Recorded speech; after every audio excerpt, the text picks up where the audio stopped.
पड़ोसी को बोलो तेरा परखा हुआ विश्वास, तेरा विश्वास नहीं, परखा हुआ विश्वास। आपकी लाइफ में परमेश्वर आपको हील करता है, डिलीवर करता है, आपको ब्लेस करता है, आपका विश्वास बढ़ता है, हाँ या ना? आपको मालूम होता है कि जो कुछ मैं देख रहा हूं ये फेक नहीं हो सकता, परमेश्वर काम कर रहा है, आपका फेथ बढ़ता है, परमेश्वर आपको विश्वास देता है, हाँ या ना?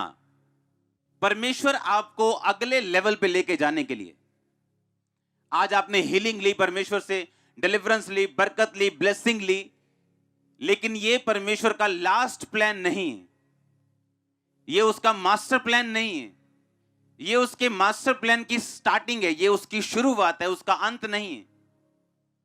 ये तो परमेश्वर ने अपना आप साबित करने के लिए, आपको दिखाने के लिए आपकी जिंदगी में कुछ काम किया है, आपको छुड़ाया या चंगा किया है, लेकिन उसके आगे परमेश्वर की एक बड़ी योजना है आपकी लाइफ के अंदर।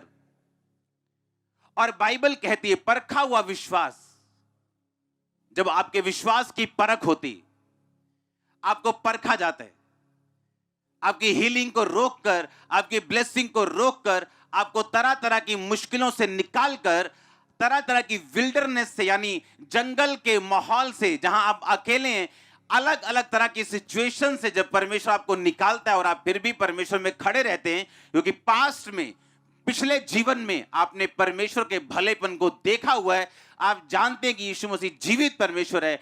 अब आपकी लाइफ में कुछ परीक्षाएं हैं, लेकिन आप उस परीक्षाओं में परमेश्वर के साथ खड़े हैं। आपने अपनी चर्च की संगति को कम नहीं किया, आपने अपनी प्रेयर को कम नहीं किया, फास्टिंग को कम नहीं किया, प्यार को कम नहीं किया, बोने को कम नहीं किया, खुदावन के साथ किसी चीज को कम नहीं किया। इसका मतलब आपका विश्वास परखा जा रहा है और आप बाहर निकलेंगे मजबूती के साथ।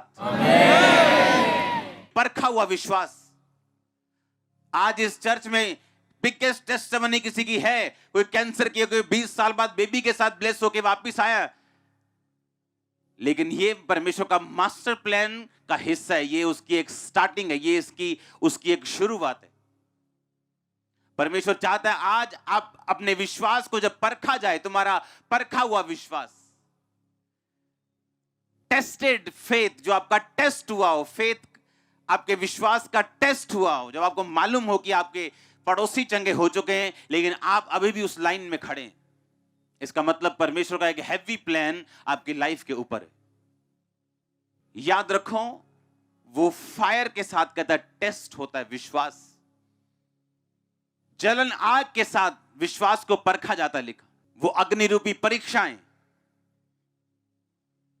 वो हर एक व्यक्ति की अलग अलग हो सकती हैं, लेकिन अगर आप उस परख में कामयाब होते हैं, क्योंकि मैं अपने एक्सपीरियंस से और परमेश्वर के वचन से एक बात जानता हूं कि मुश्किलें, परीक्षाएं, एफ्लिक्शंस, दुख, अगर आप उन्हें मौका दें तो आपको स्ट्रांग कर सकती, मजबूत कर सकती, आपके विश्वास को ऐसा कर सकती जो कभी भी ना हिले। पर आप उसे मौका देंगे तो।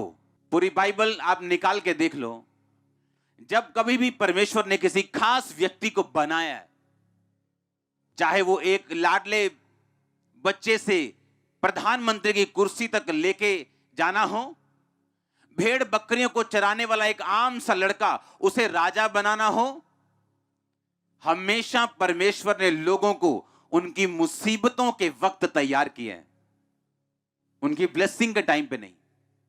एवरी टाइम, हर वक्त जब भी परमेश्वर ने किसी बड़े काम के लिए आपको, आपके परिवार को तैयार करना हो, वो हमेशा मुसीबतों का और परीक्षाओं का इस्तेमाल करता है आपको स्ट्रांग करने के लिए। इसलिए बाइबल कहती है कि तुम मत घबराना जब ये नाना प्रकार की परीक्षाएं तुम पर आ जाएं।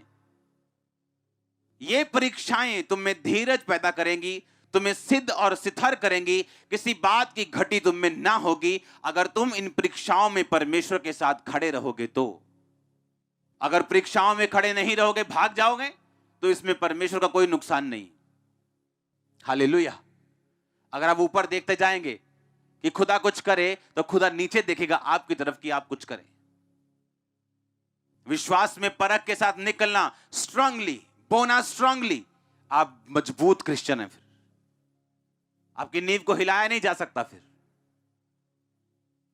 आपकी लाइफ के पजल सॉल्व होने वाले हैं।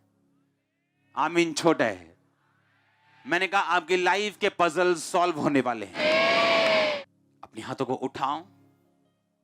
तेरी परख में मैं सीधा रहूं, खड़ा रहूं, गवाही के साथ आने पाऊं।